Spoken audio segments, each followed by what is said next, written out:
Baka ano na sa mga tricycle na ano, sobrang hirap ang biyahe namin.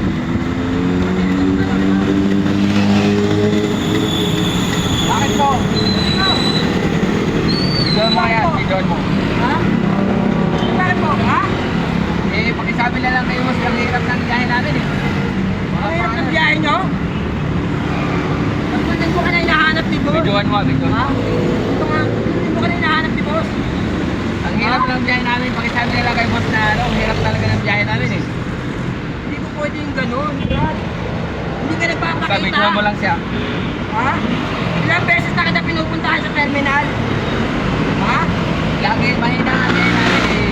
Siyempre, lingko-lingko na rin kayo nangihingi sa amin ng lagay sa sobrang hirap ng biyahe namin eh. Hindi ka po pwede na yung ganun, ha? Ako'y naaano ni boss.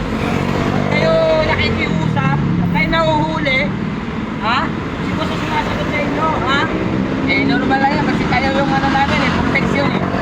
Eh, sa hirap ng biyahe namin kasi kaya naman medyo nagtatagot din kami. Kawawan mo kami mga tricycle, linggo-linggo na lang kayo nangihingi sa amin ng lagay eh. Brad, makinig ka sa akin ito, makinig ka sa akin, ha? Ha? Dati araw-araw kayo nagbibigay. Ngayon pinayagan kayo linggo-linggo na. Ha? Hindi pa rin kayo nagbibigay. Eh, sa hirap ng biyahe kasi namin ngayon eh, kaya wala eh. Ha?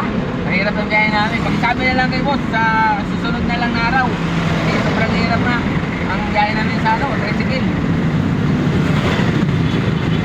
Dapat nakikiusap kayo kay boss, hindi sa akin. Ako'y muutusan lang ako. Ha? Eh, kasi namin nakikita si Bossing eh. Pag nandun kami, wala rin siya. Tulungan tayo eh. Ha? Hinahanap ka ni boss, ilang araw ka na hinahanap. Hindi ka nagbibigay. Ha? 2 linggo pa lang eh. Kahit pa 2 linggo yan, kahit pa unang linggo lang, kahit pa linggo lang, hindi ka pa rin nagbibigay. Bigay kayo! Wala pa nga pira ko dito. Ano lang to, 250 pa lang to eh. Eh, sabi na lang kay boss na, bubuhin mo na lang to, bukas. Tapos kanina, ando din ako sa kapila, tinakbuhan mo ako, umiwas ka ha? Ba't umiwas ka? Ha? Nakita ko kayo eh. Kasi wala pa Umiwas, ha? kapag eh. Ando din ako sa kapila oh! Ha? Umiwas ka! Magkano pera mo dyan? 250 lang to. 250 lang. Oo. Kita nyo yung mga biyahe namin oh. Sabi mo kay boss, sa sunod na lang yung kulang yan. Sige. Papakita ka kay boss ha? Nalalaman niya ni boss. Tatawagan ko mamaya. Tulad ka na to.